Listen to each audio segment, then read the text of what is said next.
Let's talk about George Lucas. Okay, we're going to talk about, is he actually coming back? Because a lot of people recently have been begging the question, is he returning to Star Wars? Because there's a lot of news outlets that are saying that he's coming back to be a writer or an executive producer on the Andor series. Now, if you guys don't remember, about 5 months ago, we already had this conversation because the news broke on, I think it was Disney Insider or Inside the Magic, which for one are not really reliable sources because I thought they were, it was just speculative. And their reasons behind saying those things was that on IMDb, George Lucas is listed as a writer for the Andor series. And he is listed as a writer on every Star Wars project, whether he's involved or not, because he wrote the world, he wrote the characters. It's all based on by George Lucas. Now, what's most important to talk about in the question, is George Lucas returning to Star Wars or not, is his history with Hollywood. George Lucas hates Hollywood.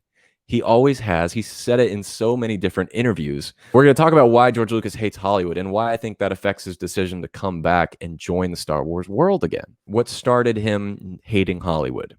Well, it all goes back to the early 70s when George Lucas was first starting to make his big feature films, such as THX 1138, which is a crazy indie sci-fi film, and then American Graffiti, which is a car comedy movie. In order to talk about why he doesn't like Hollywood, we have to jump back to what's actually a weird topic, the credits of Star Wars, the opening credits. Of course, we all know how the opening of Star Wars movies go. It usually just jumps right into the crawl, the opening crawl that gives us the pretext for what is going to happen in the movie. Well, back at that time, it was very rare for a movie to, at least a big blockbuster movie, to not have opening credits, where they would display the name of the director, producers, cinematographer, etc., the major title cards at the beginning of a film. Well, George Lucas' mentality about going into Star Wars was he wanted people to jump right into the action. He didn't want to wait and spend time lagging through an opening scene just to get everyone's names out there. So he wanted it to jump into the action. And this actually became the first major film to ever do that, which was Star Wars in 1977. And that's another reason why this movie has kind of changed filmmaking for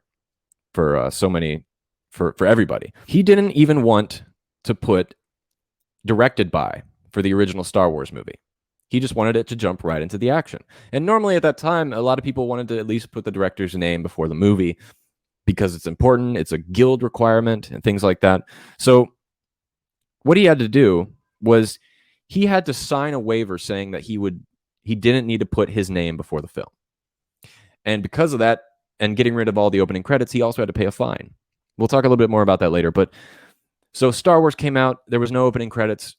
The guilds, the Writers Guild, the Directors Guild, they were a little unhappy about it, but they let it go because he signed a waiver saying it was okay. The real problem that this introduced actually came about during The Empire Strikes Back, when that movie came out. So The Empire Strikes Back, similar to the first one, has no opening credits. But why did the studios have a problem with this? So let's start by looking at the opening of The Empire Strikes Back. So every Star Wars at the time starts off with a 20th Century Fox logo. And then it jumps into a Lucasfilm Limited production. And then it comes up with the long time ago in a galaxy far, far away. And then it says Star Wars, and then it jumps into the opening crawl. So that is the opening of The Empire Strikes Back. So that's typically how all the movies have started off in that order of listing the credits. So when the film came out, the Guild wanted to pull the film from theaters because they didn't have opening credits. And they wanted to sue George Lucas. So why was The Empire Strikes Back a different situation than A New Hope? Like, I'm just putting up a little video for you guys to have something else to look at besides my face. So what was the difference between A New Hope and The Empire Strikes Back that the Guild actually decided to sue George Lucas and they wanted to take the movie out of theaters? Well, it's because of the director, Irvin Kershner. But you might also be saying, well, Irvin Kershner was signed a waiver saying he doesn't need his director's name before the opening of the film. It didn't matter because Even though Irvin Kershner signed a waiver saying that he didn't want to put his name at the beginning of the film, technically George Lucas's credit was before Irvin Kershner's when it says on the screen a Lucasfilm Limited production. And the Directors Guild took that as a credit to George Lucas. Now, when you're making a film, the director's name is either always first or always last at the beginning of the opening credits. But because there was no other credits there, and they put Lucasfilm's name, they decided to sue him. Not only sue him, but they wanted to pull the movie from theaters. That's a big deal. That's insane. So they took George Lucas to court. They took him to court and they forced him to pay Irvin Kershner a new salary. In addition to that, they wanted to pay him the fine for not putting the credits at the beginning of the film. So George Lucas actually had to renegotiate Irvin Kershner's salary to $500,000 and had to pay an additional fine of $25,000. Now, check this out. If you adjust that to today's denomination and how much that would be worth today, it's $6.6 million. So at the time, that was a lot of money. Today, it would be even more money. So that's the fine he had to pay. He also countersued them because of how they phrased it by saying they put Lucas's name before Irvin Kershner, which was kind of unfair. And so after that situation, that's when he left the Writers Guild. That's when he left the Directors Guild. That's when he was officially done with Hollywood. This is one reason why I do not think George Lucas is returning back to Star Wars. For very good reason. Even though he is completely independent now, if he came back to Star Wars, he would have to answer to a lot more new people. And I don't think that's what he wants right now. Especially, another thing is, if he is returning to Star Wars, why would he return to Andor of all the series? It features no characters that he created, and I think it's the least exciting thing to be announced by Lucasfilm in the past year or past 2 years. I'm sorry. It just seems so weird. Like, why wouldn't he go to Obi-Wan Kenobi?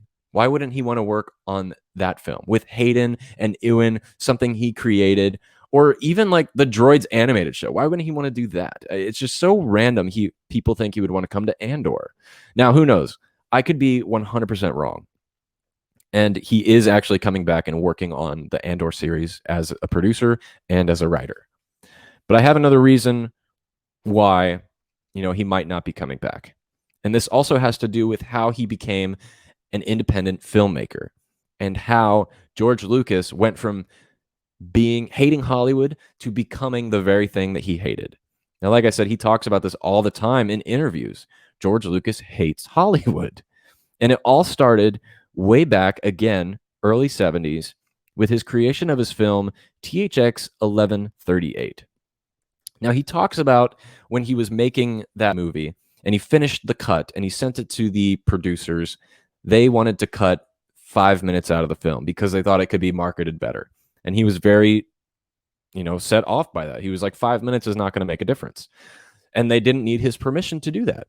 So they decided to recut the film how they wanted to, which means it wasn't the director's vision at the end of the final product. So that kind of hurt him a little bit.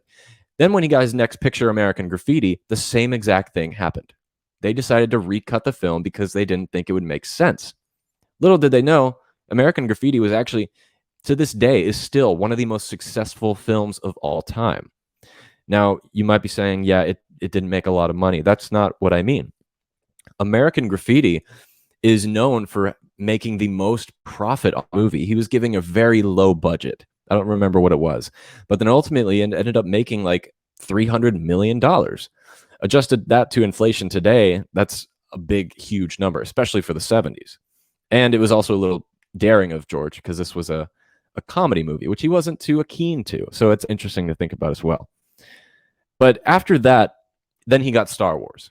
Now, this is where we're really getting into it and why he's not going to work for Hollywood again.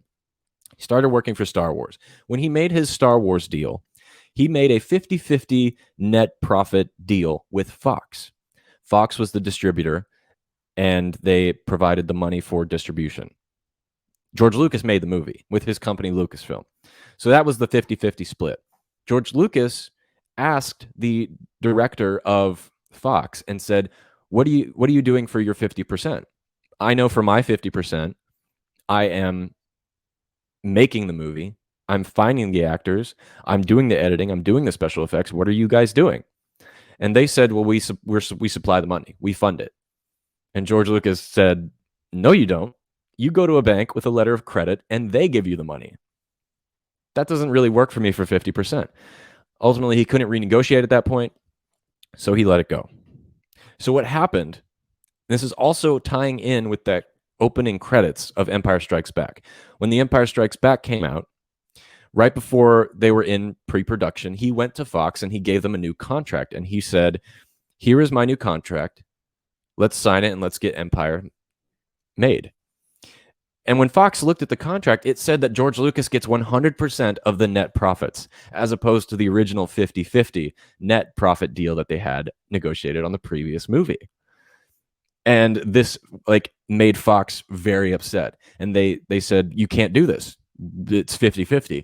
And he said, yeah, but you remember when we did the last movie, you said your 50% covered the money. I'm funding my movie now. I'm funding The Empire Strikes Back, which gave him the leverage to make 100% of the movie. Now, he ultimately did give them a very small distribution deal, which is why they were able to continue and go forward. Because ultimately, the Star Wars movies, ever since A New Hope, have all been independent films, non-Hollywood, until, of course, Disney bought them. But that's a different story. So George Lucas makes independent Star Wars films, and that's kind of where the charm comes from. But all of this has to do with his hatred towards Hollywood, and everything kind of happened in the late 70s and early 80s when he was making these new deals, trying to get Star Wars made and things like that. Though when people ask the question, is George Lucas going to come back and write and produce for an episode of Andor, I just can't see him wanting to do that because of the difficulties he had. Well, let me replay the video. Here we go. Because of the difficulties he had when he was trying to get The Force Awakens made. They completely threw out his ideas. They didn't even tell him they were changing things. Bob Iger, the president of CEO of Disney, said in his book that, he was extremely upset. Understandably so. But he also reveals that they kind of went behind their back and, made the movies how they wanted to make it. And it's disappointing. I would hate for George Lucas to come back, to not get things done his way, and be even more upset about it. And that would kill me. And so all of this, I don't think George Lucas would want to put himself through that again. It's a very difficult question to ask. A lot of people are talking about it, so maybe there is some truth to this. We'll have to wait and see. I'm curious to know what you guys think. Do you believe George Lucas is coming back? Is the news real? Or is it all a facade?